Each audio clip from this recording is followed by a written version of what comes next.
Hello children, class 9. Welcome to my YouTube channel C Maths. Today in this video we are going to start exercise 6.2. Exercise 6.1 मैंने complete करा दिया है. You have completed in your homework register. Now in exercise 6.2, question number 1. In figure 6.28, find the value of x and y and then show that AB parallel to CD. ये theorem वाले questions हैं और इसमें मैंने आपको बताया था step by step given to prove and then proof. Step by step इसके हर स्टेप्स के मार्क्स होती हैं.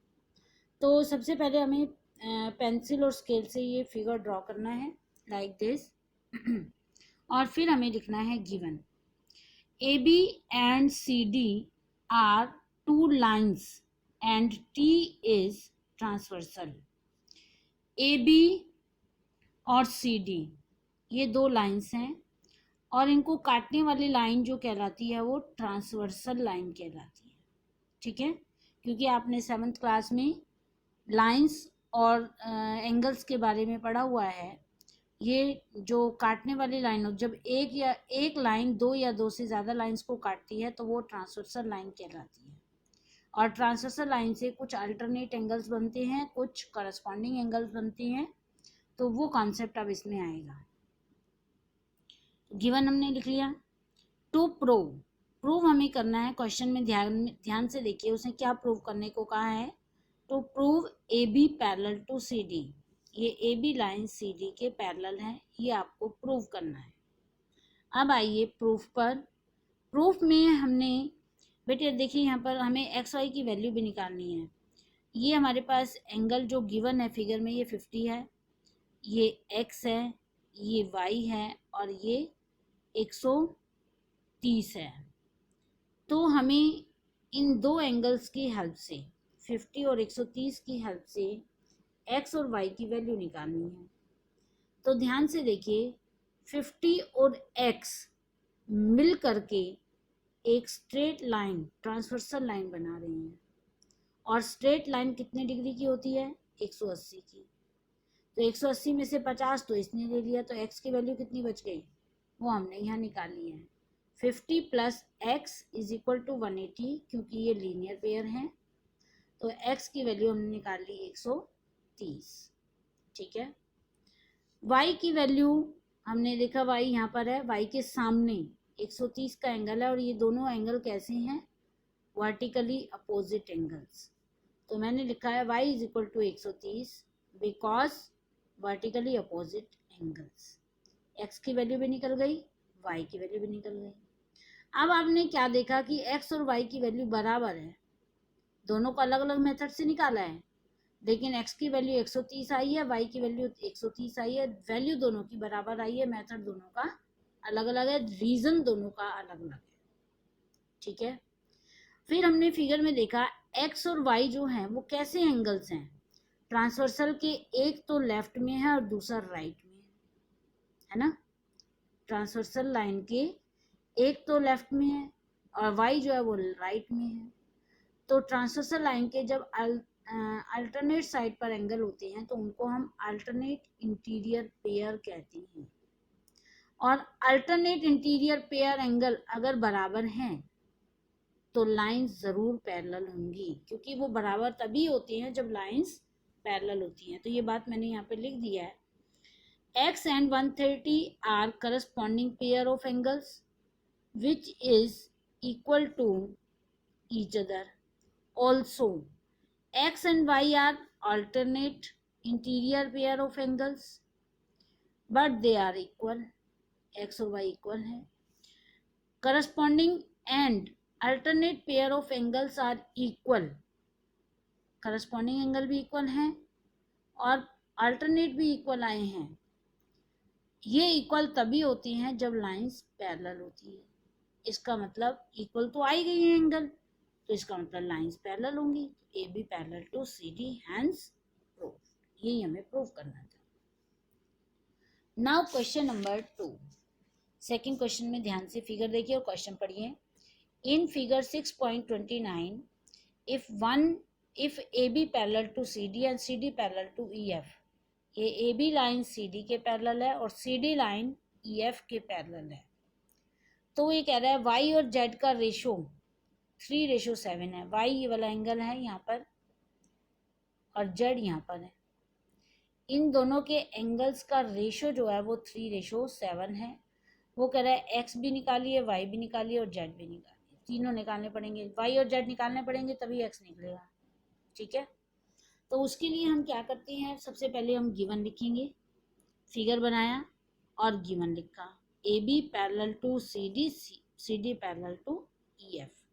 आपको मैं क्लियर कर दूं कि पैरेलल और इक्वल में फ़र्क होता है। पैरेलल का साइन खड़ी लाइन होती है, इक्वल का साइन ऐसे होता है। और पैरेलल और इक्वल की डेफिनेशन में भी फ़र्क है।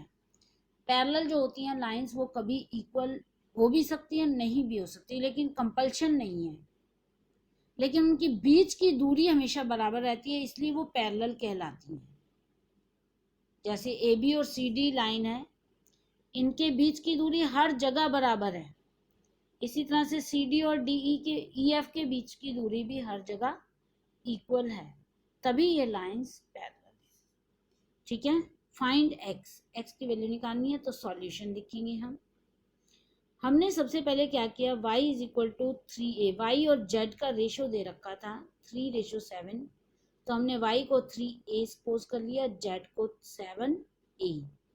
ठीक है, अब फिगर में ध्यान से आइए, x plus Y is equal to 180, ये x है ये y है, इनका जोड़ 180 होगा।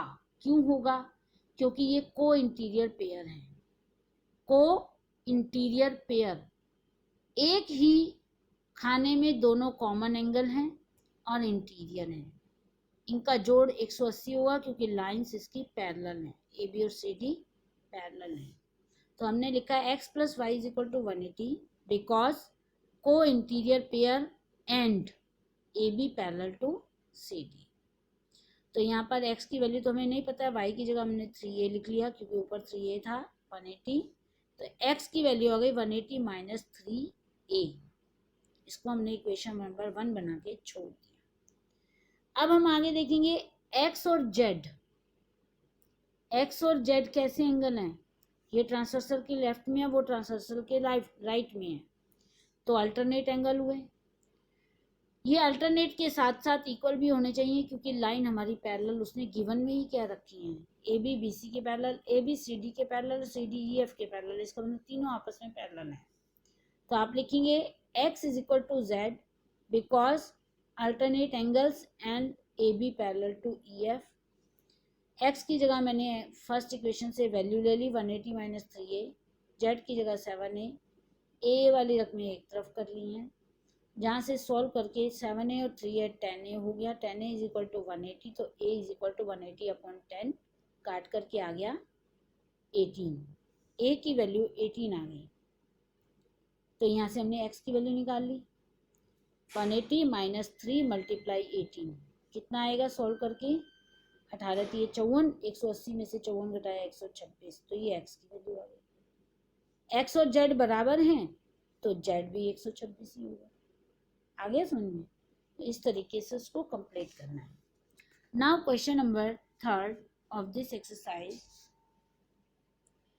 इन figure 6.30 A B parallel to C D, E F perpendicular to C D, ये ए बी लाइन है, ये सी डी के पैरेलल है, और ये ई एफ लाइन है जो कि सी डी पर परपेंडिकुलर मतलब 90 का एंगल, ये किसका साइन है, परपेंडिकुलर का, और परपेंडिकुलर का मतलब क्या होता है, एक 90 डिग्री का एंगल बनाना। ई एफ लाइन ने सी डी लाइन पर 90 डिग्री का एंगल बनाया है, और angle G E D is equal to 120। Figure में देखिए जी ई और डी, यानी कि ये पूरा यहाँ से यहाँ तक ये कितने का है, 126 का है। फाइंड एंगल ए जी ई, एक तो ये एंगल निकालना है, ठीक है, दूसरा जी ई एफ ये वाला हिस्सा निकालना है, तीसरा एफ जी ई, एफ और जी और ई ये वाला एंगल, ठीक है, तो हम क्या करेंगे, सबसे पहले हमने वही फिगर बनाया, साफ साफ फिगर बनाना है। गिवन लिखा A B parallel, A B line जो है वो सी डी के पैरेलल है और ई एफ लाइन ई पर 90 का एंगल बना रही है और एंगल जी ई डी 126 ये गिवन है। तो फाइंड निकालना क्या क्या है वो अभी मैंने आपको बुक में बताया है, 1 2 और ये 3 एंगल निकालने हैं। सॉल्यूशन कर दिया अब हमने इसका शुरू। हमने triangle angle G E F equal to लिखा G E D minus F E D.